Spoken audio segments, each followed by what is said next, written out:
If I could have everyone's attention.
Kristen.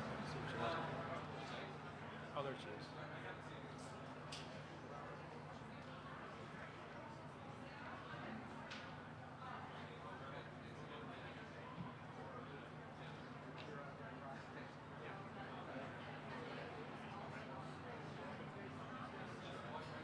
Kristen, ready to start?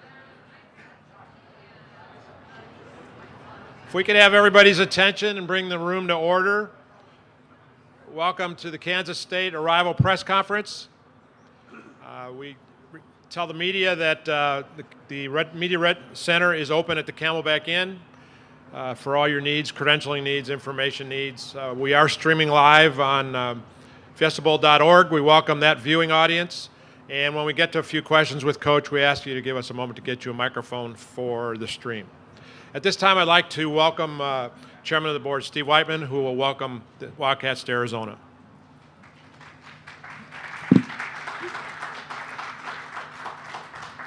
On behalf of the staff and volunteers of the Tostitos Fiesta Bowl, it's a real pleasure to welcome the Kansas State Wildcats to the Valley of the Sun to play in the Tostitos Fiesta Bowl next Thursday, January 3rd in Glendale. Kansas State went 11-1 this year and won its second Big 12 title and is ranked number 5 in the BCS standings. Great year. This isn't the first time they've been in the Tostitos Fiesta Bowl. They've been here twice before, back in 1997 and again in 2004. This is Kansas State's 16th bowl appearance in 21 years under Coach Snyder. Quite a record.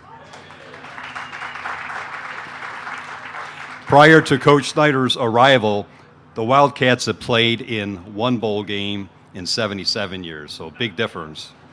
So please welcome Coach Snyder.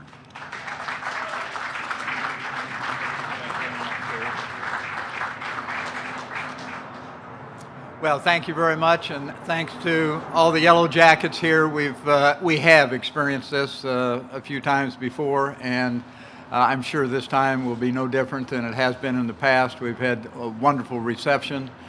People have been so very, very gracious to each and every one of us, our entire travel party. We appreciate that. I know that that's a high priority on your list, and you do it very, very well. And we do appreciate you immensely. We're honored to be here. We'll take a forfeit, but that wouldn't bring very many fans, so I guess we'll have to play the game. But, you know, University of Oregon is a tremendously talented, very exceptional football team, very quality football team. We're very fortunate to have the opportunity to compete against them. I think our young people are certainly looking forward to that opportunity, and I know they're looking forward to a wonderful stay here in this great, great community. So without further ado, whatever you'd like to ask, and I know who's going to get the microphone first. We're paying for his vacation time. If you'd please identify yourself for the viewers online. Scott Fritchen, GoPowerCat.com. Coach, just watching your team get off the airline there, you have your arms crossed and you're just kind of watching them get off. Take me back to that moment, just what's going on through that head of yours, watching your team embark on the final stop of its journey this season? Well, you know, a 2-hour and 15-minute flight, and you've got, 130, 18, 19, 20-year-olds. You got them up in the air. Everything's going to be fine. Now that they're on the ground, the problems may begin. So, but I have a great deal of confidence in these young guys. They've been really a special group of young people.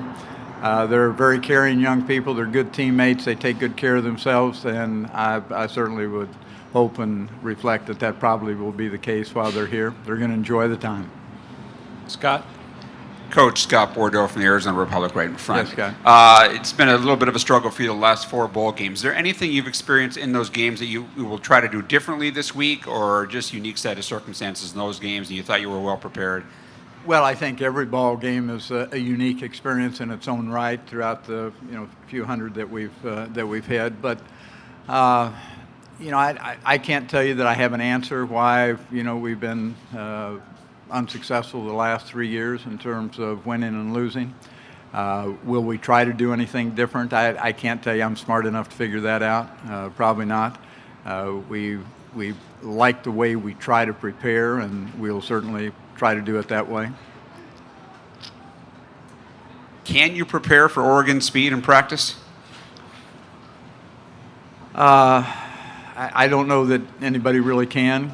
Not in the way that you're thinking. You know, there's certainly some things that you do that you would attempt to replicate, you know, the kind of speed and the tempo of the game that you see, and how rapidly, you know, they're going to snap the ball every, you know, 16, 17 seconds, sometimes faster than that. And, you know, just to be able to get lined back up on defense is not an easy task. You know, and you have your routine in practice, and you'll run 2 offenses at your defense. So, you know, you can replicate that time to a certain degree, but not with the same people. Over here to your right, Coach. Tim Fitzgerald, GoPowerCat.com. Coach, describe your preparations so far leading up to your arrival, and will the nature of your practices change now that you're in Arizona? Well, our practice routine here will replicate what we would do during the course of a regular season week. And so we have a Monday routine, a Tuesday routine, et cetera, et cetera. The practices up to this point in time have been varied in texture and tenure. For the most part, there's just an awful lot of variety that lends itself towards trying to help develop younger players in the program, and at the same time put in an appropriate amount of preparation for the likes of the University of Oregon. So it's been a mixture of things. They have had, they had to have some Christmas time off, which they did, and came back. We went 4 days without workouts, and then 2 days in shorts so that we could transport. We can't afford 2 sets of uniforms, so we had to go in shorts for 2 days. But today we'll be in pads, so we got them all transported. But I would like to think that he would be able to. He's come along quite well and is practicing with us now. So, Scott? Oh, go ahead. Follow up. Yeah, follow up. That's a mighty big trophy right there in front of you. You might have to build another trophy case just for that one. What would it mean to the program to bring that trophy back to Manhattan? Well, I think it would be very special, particularly for the seniors in our program. The 27 young guys that have invested a great deal and invested in the improvement of the program. Their tenure here, they've just gradually gotten a little bit better year in and year out, and this would be a very special opportunity for them, and the reward of a victory would certainly be very special to them as well. Coach Scott Bordeaux again from the Republic. Is there anything you learned from the Baylor game that will help you against Oregon? From which other game? Baylor game. The Baylor game? Well, you can't stand around against a team that moves awfully fast, and we did that. That was a ball game that we learned. Yeah, I think we learned a lot. I think we learned a lot about about how we viewed. How we reacted or responded to the preparation during the course of the week. Learned a lot about, who was willing to make the immense sacrifices that it takes to compete against a team like that. And as you saw last night, they are a for real team. In this and you're absolutely. I think where you're going is that there's a great deal of similarity between the two teams, the two offensive football teams, and not to be denied is the fact that they're very good on defense. At least Baylor was against us. They were against UCLA, and Oregon's been good on defense, all year round, and their defense somewhat goes unnoticed because of the tremendous scoring power of their offense. Any final questions for Coach? One more on the right. Coach Tim Fitzgerald, GoPowerCat.com. Following that up, being in the Big 12, seeing Baylor, Oklahoma State, Tech, and others that run at that tempo, does that help you in your preparations because you've gone through this throughout the season?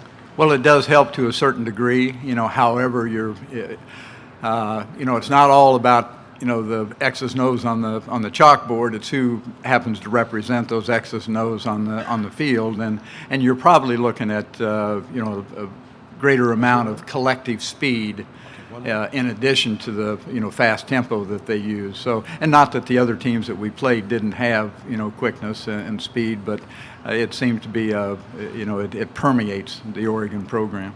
Final question in front, Coach. Scott Fitch and GoParacat.com. Coach, if you could just tell us maybe what the plans are for the team the rest of the day and this evening.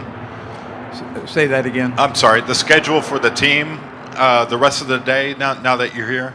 Well, the players and the coaches are on their way to the practice field right now. We're practicing at Scottsdale Community College, and I will go out there myself here in just a moment. And as soon as we finish that, we'll get dressed and go back to the hotel and get checked into the hotel. Have some meetings at the hotel, and then the players will have an opportunity to spend some time in the lovely area. Coach, with that, well, thank you for your time. Welcome Thank to you all. Arizona. Thank you. Again, media members, the media center is at the Camelback Inn. And if we have any new photographers, I remind you to please initiate frequency coordination. You can do that online, or we can help you with that over at the media center. Thanks for your attendance.